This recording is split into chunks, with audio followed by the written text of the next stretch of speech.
So getting prepared to spend the night in a debris shelter is a little bit of a process.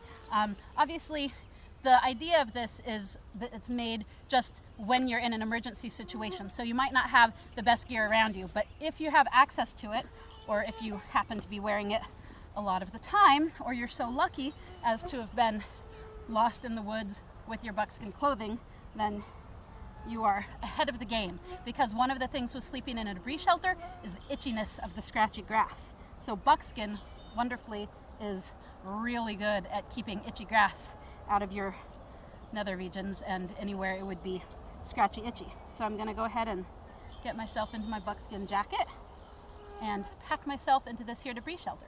So it's a good idea to have a big wad of material close to the door, because once you're in there, it's only a little bit bigger than the body. So I'm not going to be able to get out and reach stuff very easily. So I want it really close to the door.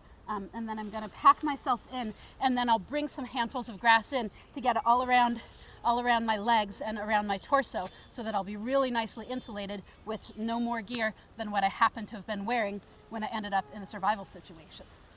And we built this shelter, as I said, a few weeks ago, and then I got to be the first guinea pig to try it out. That was a little bit earlier in the spring, so it was a good deal colder. And I slept not exactly warm, but comfortable, and slept through the night. And the biggest annoyance really were the wild turkeys all around me, starting at about 3 o'clock in the morning. Get these as close as I can, all up around me. Sometimes it's nice to lash the materials together into a door that you can pull easily in one fell swoop, but the problem with that is it's not going to be as tight a seal. So if you just have a wad of grass, then you can keep chinking it around anywhere you see light and be sure that you have a really nice seal on the door, which is critical.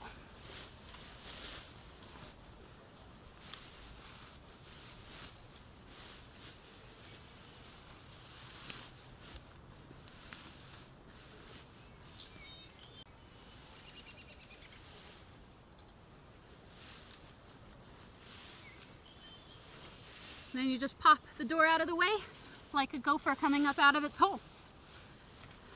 It's so comfortable in there, it's hard to want to leave. So essentially, this shelter is like a big sleeping bag made from the forest around you. So a friend referred to it as pulling the earth's blanket up and over you to sleep, rather than modern gear. So while there are a lot of different kinds of primitive shelters you can build, this is a really nice one because it can be used without fire. So if you're unable to make fire from the environment, or if it's really dry and windy and fire wouldn't be a good idea, or for whatever other reason, if fire isn't an option and you don't have any bedding, then a debris shelter of some kind is a really good shelter.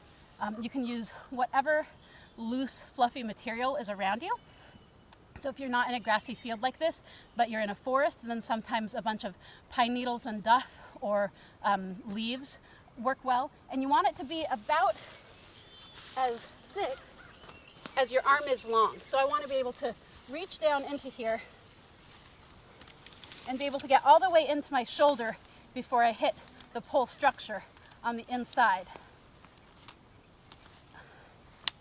And this one, I'm still not touching the poles in the middle. So this one is really well built, and that's part of why it's so enormously warm and cozy. You also notice that the grass is mostly going vertically, so that's going to really help shed the water. And then these boughs are put on top, partly to add warmth and to help shed rain, but the real reason is that they're going to be a lot heavier than the grass, and so they're going to weight it down. So if a storm or a really windy spell comes through, it's not going to just blow the whole shelter apart.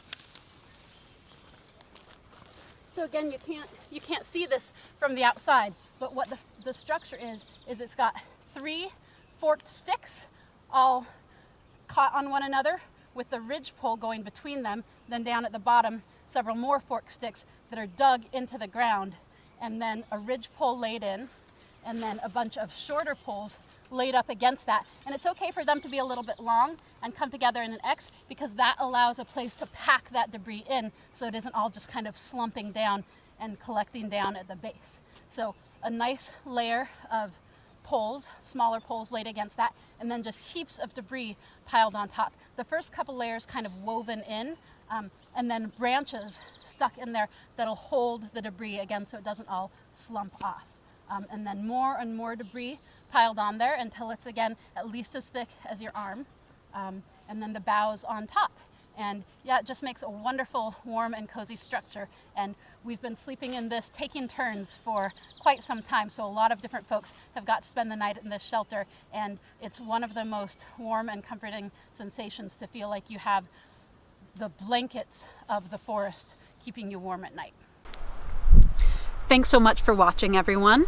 Please remember to help me out by subscribing. There should be a button on your screen and a link at the end of this video. And if you like what you're seeing here, please consider supporting me on Patreon. Most of the work that I'm doing in this field is unpaid. So Patreon is a wonderful platform where you can help support creators like myself. And it will make a huge difference in me being able to put out more and higher quality content. Membership starts for as low as $3 a month, and you get exclusive content, early access to my YouTube videos, and a variety of other great benefits, including occasional giveaways and special offers. So it's great for you, it's great for me. It would be totally fabulous. And also check out my website, buckskinrevolution.com, for all kinds of information about the other things I do, including the books I'm working on, classes that I travel around and teach, video consulting that you can do with me, and a variety of other great things. So thank you so much, everyone. Thanks for your interest, and viva la revolution.